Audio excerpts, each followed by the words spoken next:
Welcome to Lesson 3.4a, Solving Multi-Step Equations. So what we've been doing up to this point has been solving single-step equations by either doing addition, subtraction, multiplication, or division. Now in multi-step equations, you're going to have to do more than one of those operations in order to solve the equation. This is something that we did last year, but I'm sure it's something that also we need a refresher on. It's important when you're solving multi-step equations that you remember that you always work the problem backwards. So we're going to undo the operations in the reverse order of the way that the problem is written.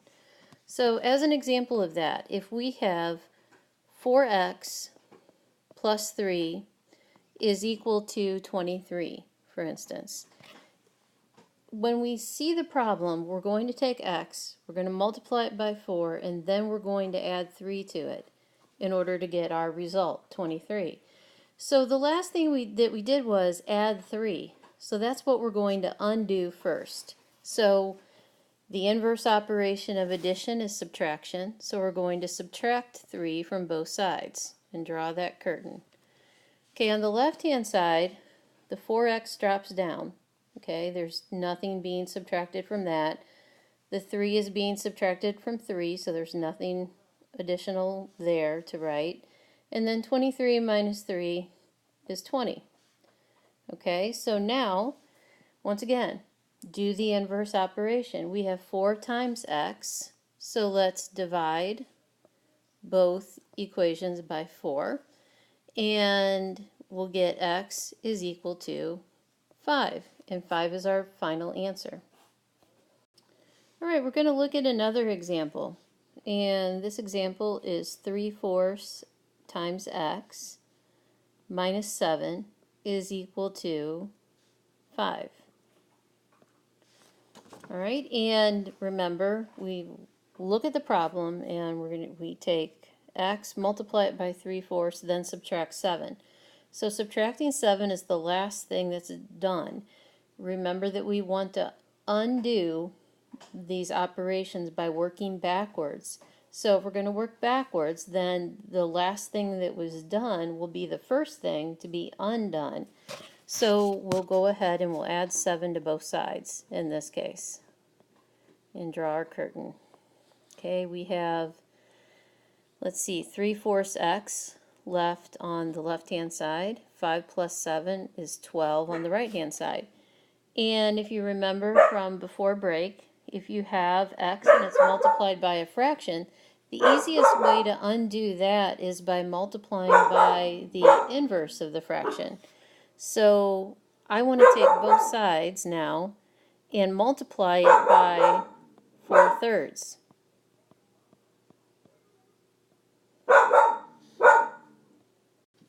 Okay, so you can see then on the left-hand side that the 4's cancel, the 3's cancel, and all you have left is x.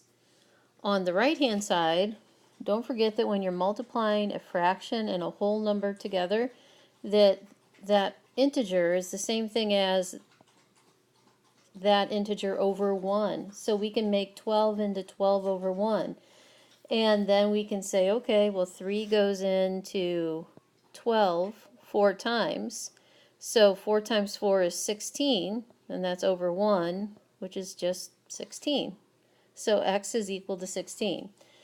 Also, don't forget that if you really want to know if these are right or not, you can always substitute your answer back into the original equation. I can substitute 16 for x and see if I get the correct answer. Okay, so let's try that. Let's go ahead and put the 16 in for x. So I'm going back to the original equation right here, and I'm going to rewrite the original equation, except I'll substitute 16 for x and see if it works out. So here we go, 3/4 times 16, which of course is the same as 16 over 1, minus 7 equals 5. Okay, so let's see if it works out. 4 goes into 16 4 times, so we have 3 times 4 is 12, minus 7 equals 5. And of course, yes, that checks, because 12 minus 7 is indeed 5. We're going to look at one more type of problem and then we're done. So let's look at another one. X plus 1 divided by 3 is equal to 3. Okay? So once again, if you're having trouble deciding what to do first, say that left side in your head to yourself, x plus 1 divided by 3. The last thing that you said was divided by 3. So that's the first thing that you undo. So instead of dividing by 3, we're going to multiply both sides by 3. And remember that 3 is the same thing as 3 over 1. So I can put 3 over 1 on the left side, and I can put 3 on the right side, and that's okay because this and this are the same thing. Okay, so next step, we're going to then then cancel out our 3's here. Okay, so that's gone. So on the left-hand side, I just have x plus 1 divided by 1, which is x plus 1, is equal to 9.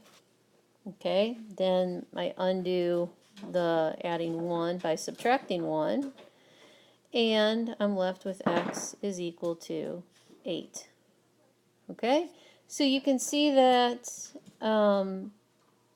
this, works out. You just have to always remember undo, and you always undo the last thing that was done first. So you undo in the reverse order, basically. And that's it for today.